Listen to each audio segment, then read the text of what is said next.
And good morning, minions, and welcome to this week's episode of No More Mr. Fat Guy TV. Now we're going to start off this week. We'll just go through just a few shout outs really, from following on from yet another tag and brag message on the page. What people are up to, or what they've been up to, maybe just things that they want to mention. So we'll just go down through.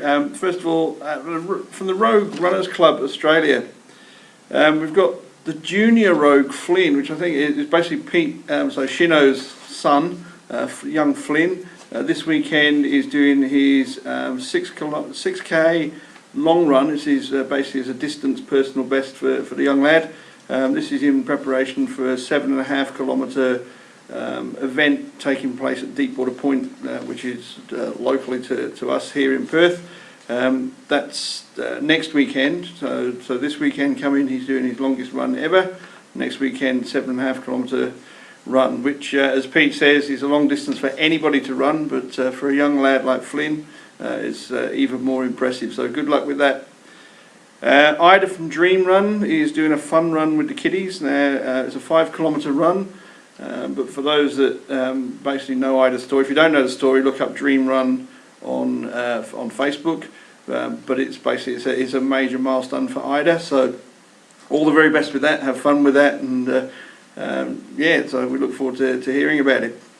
And then Alex from Lace Up is taking part in the Kerry Half Marathon down in New Zealand. Apparently that's her third half marathon since June, and in June was her first ever, so that's pretty impressive going.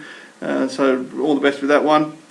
Absolute Fitness Janelle is running 6K. She's asking on the page whether that was worth bragging about. Well, to be honest, if anybody gets off their backside and goes out and runs a 6K event over the weekend, I reckon that's worth bragging about. So good luck with that, have fun. Kathy Ray is getting dressed up as an animal, I think. Is going interstate and to a fancy dress themed second anniversary Albert Park run. And then on Sunday doing a 14 kilometre city to sea, so have fun this weekend. We want pictures of you dressed as an animal or whatever it is that you're doing. Inspired weight loss journey, I think that's Bella. I'm not entirely sure. If I've got that wrong, let me know. Apparently it's running naked across the city. Now I'm assuming that means without a Garmin watch and without music, or without any electronics.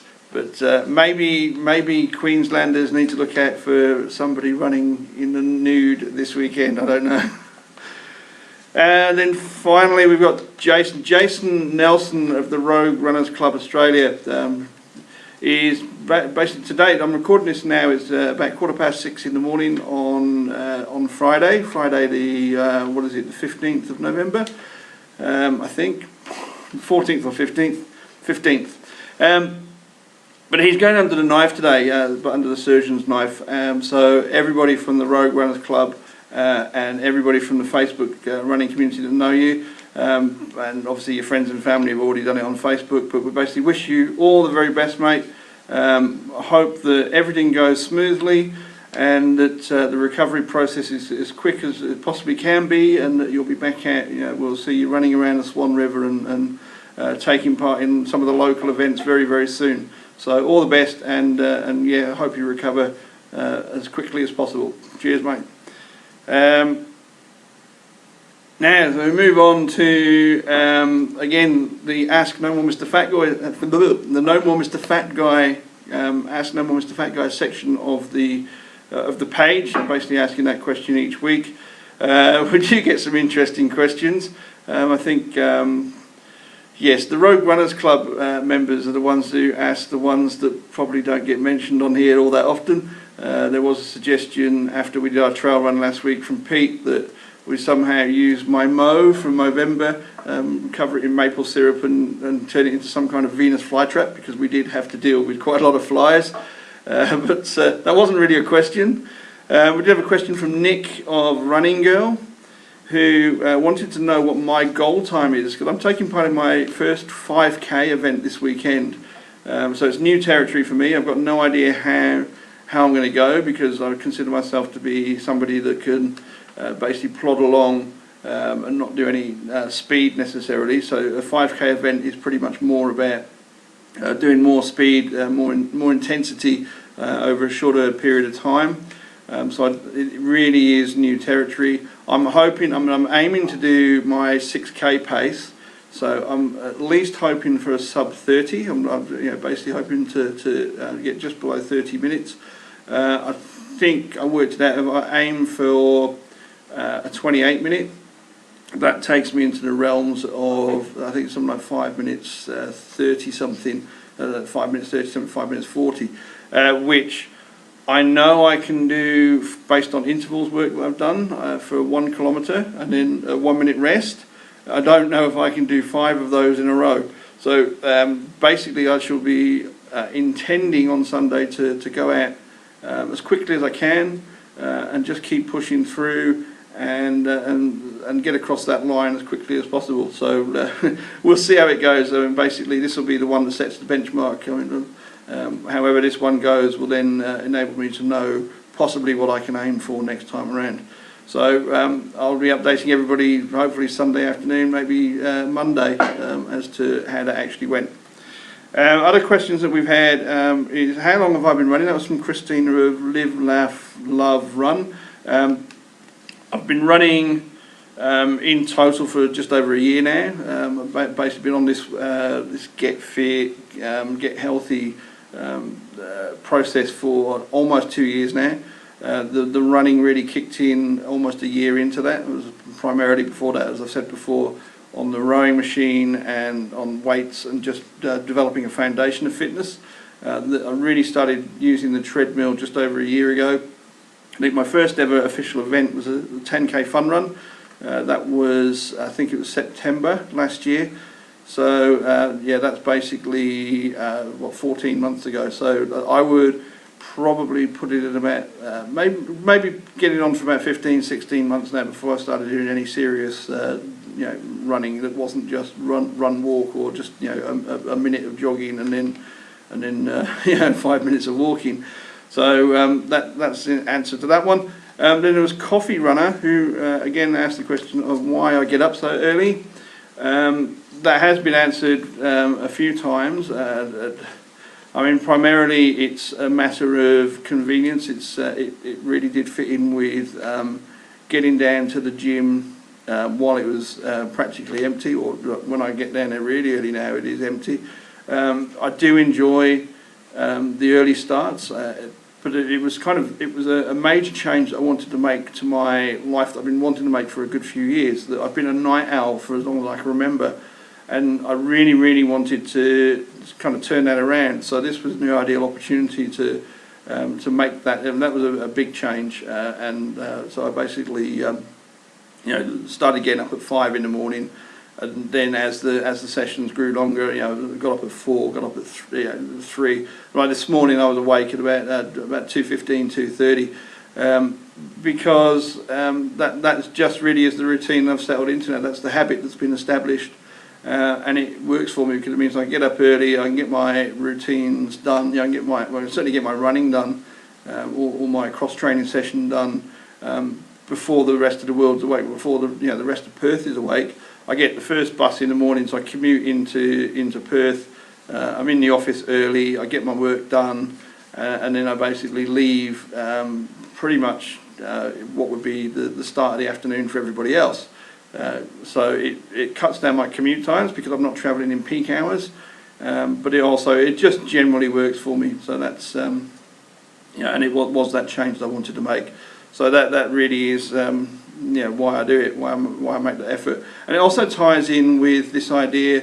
You'll see quite often posted on Facebook about how do you find the time for how do you find the time for running, how do you find the time for exercise, how do you find time for anything really, and it is really the answer to that on that motivational poster that you might see is I don't find time, I make it.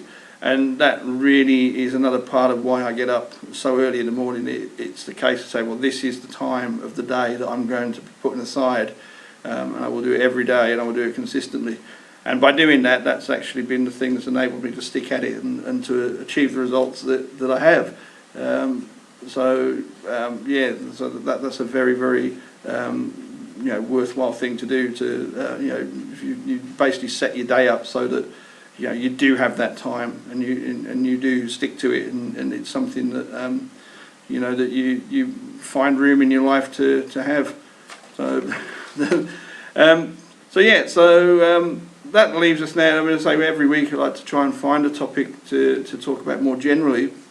And this week I was wanting to get into this. There's been a few things said about on the topic of goals, and that's probably quite a strange topic for me to talk about, given my background is one of not having goals particularly, and certainly avoiding that planning and being organised type. I'm basically, anybody who knew me, who's known me for many years, would put me in would certainly not categorise me as somebody who's planning oriented or organised or goal oriented, which that's probably how it came across, and that's probably how I was. Deep down, I kind of, the goals have always been there. They've just really been suppressed. So there's kind of two sides to goals. Is that first of all, there's the practical value of goals. Something that I've seen certainly, like since Perth Marathon, I've really started getting back into this idea of goal setting.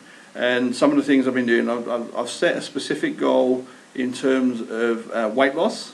I've set specific goals in terms of the actual times I'm going to take for things like my most recent half marathon. I've set a goal of getting a sub 60 minute 10k, and a few other things like that really. And what's happened is, by setting those goals, I've actually given myself something concrete and tangible to aim for, rather than just having this kind of loose idea that I want to be able to get better at 10k, or I want to I just want to be able to improve my time for a half marathon. I've actually set very specific goals that have been certainly achievable, but just. They're just kind of outside of the comfort zone. They're not things that I could actually. They're not goals that I could reach easily. They're ones that have required effort and required me to push myself a little bit. And but at the same time, they're not so far out of reach. I haven't set myself a goal of running a marathon in 3 hours, for example. I mean, there are people that can run marathons in 3 hours. I don't know if I will ever be one. I suspect probably not. Most likely not. It's not something that's even come into my thinking. But I will happily set a marathon goal of getting under 5 hours, which would take off nearly 2 hours from my one-time marathon time so far. So you've got to get that balance right with goals. They've got to be achievable, but they've got to be just outside of the comfort zone, and they haven't got to be so ridiculous that you're just going to kill any enthusiasm that you've got. But what I've found is in setting those goals, I've managed to move myself out of a weight loss plateau that I hit around the 122 kilogram mark. There's been another 10 kilos has been lost since then, and that's still heading downwards, and I'm still aiming to get towards my 100 kilo goal, hopefully by the end of the year. I'm now unofficially have done the sub 60 10k. I need to keep working on that so that it's not borderline anymore. It's a clear cut sub 60. That's tumbled. The goal that I set for the half marathon was achieved. It took a lot of work and took a lot of effort in the training, but basically I got there. But the reason I got there is because the goal was set and I had something specific to aim for, and that enabled me then to back calculate from there how things should go in training, and I could keep an eye on my training and track my progress. So that's really the practical side. The other side of goals really is probably more of a philosophical thing in terms of why you would set goals, or what goals you would set yourself, and how you might stick to those goals, which sort of gets back into the realms of sort of motivation versus willpower type thing. The goals to set yourself, don't go setting goals that you think you should go for. That's really the theme, I think. Many times we're tempted to say, I don't know, we're going to, like, if you go, people say, oh, I want to join the gym because I should join a gym and I should be getting fit and I should be getting healthy. And having a goal because you should have it really, is not going to be it's not going to last very long. You're going to find within a few weeks that your enthusiasm has dissipated, and that you then get back into needing sheer sort of like strength of will to get yourself out of bed and down the gym, and that doesn't work, and then you end up paying for your gym membership for 9 months without actually ever going down there. If your goal comes from a place where ultimately you answer the question, why have I set this goal, with because I want to, or because I really want to, or because I have this absolute burning desire to, those are the answers that are going to basically provide the enthusiasm and the motivation and that ongoing desire to actually do them. When you're faced with the days that say, just looking at running, basically you've decided you're gonna run regularly, and you get to a Wednesday morning. It's the middle of a bad week. You've had a rough week at work so far. It's the alarm's gone off. It's 5 o'clock in the morning because, unlike me, you're being a little bit sensible. You can hear that it's blowing an absolute gale outside, or it's raining, or it's the middle of winter and it's cold. You're not going to get out of bed if your goal was set because you think it's something you should be doing. The only way you're going to get out of that bed, the only way you're going to put your running shoes on and your shorts and your shirt and get out that door and basically go off on your run, is if something inside you is burning away, that you really want to be doing this. Because if you really want to be achieving those goals, if you really want to be doing the things that you've set yourself as targets, then you will overcome pretty much anything that Mother Nature or circumstance or your job or your domestic situations and whatever it is life throws at you. If you're on a course because of some sort of burning desire inside, you will find a way around it. You will find a way of dealing with situations, and you will find a way with coping with weather and circumstances. And the funny thing is before I basically came and started recording this, I was just checking on Facebook, and there was on my news feed, I think it was Marimon, Monique, who had posted a picture of, it's a fairly classic picture, and it was basically on one side is a cliff labelled who you are, and there's a cliff on the other side that says who you want to be, and then basically you've got this gap, and then there's a label between the two that says leap of faith, which basically, to get from where you are to where you want to be requires a leap of faith. Now, where you want to be is the goal that you've set. The leap of faith is basically making that decision to get up and do something, and because when you first start out, it's going to feel like you're never going to get to where you want to be. Like when you first start running, you're going to feel like you're never going to be any good at running. You feel like you're never going to be fit, you're never going to be healthy, whatever it is. So that leap of faith is required, to know that you're going to get to where you want to be. But the only way you're going to maintain that faith, the only way that faith is going to be powerful enough, is if the underlying reason for that goal in the first place is because you really want to. Because without that desire, then there's no fire burning behind it. And if there's no fire burning behind it, then it's not faith, it's just basically wishes. It's empty wishes, dreams. Kind of, oh, I should be doing something. I should be doing this. I should be doing that. If you light your own light that fire internally with that desire, with that want, with that need to achieve something, and you will smash it. You will get there, and that's how it works. That's the only way it works. And so don't go for things that people tell you should. Don't go for things that you think society wants you to. Go for the things, aim for the things, set goals and set targets based on your own, what will make you happy, what will make you smile, what will make your life worth living, and what you really, really want to achieve in life. And on that note, I'll speak to you next week, and I'll say bye for now.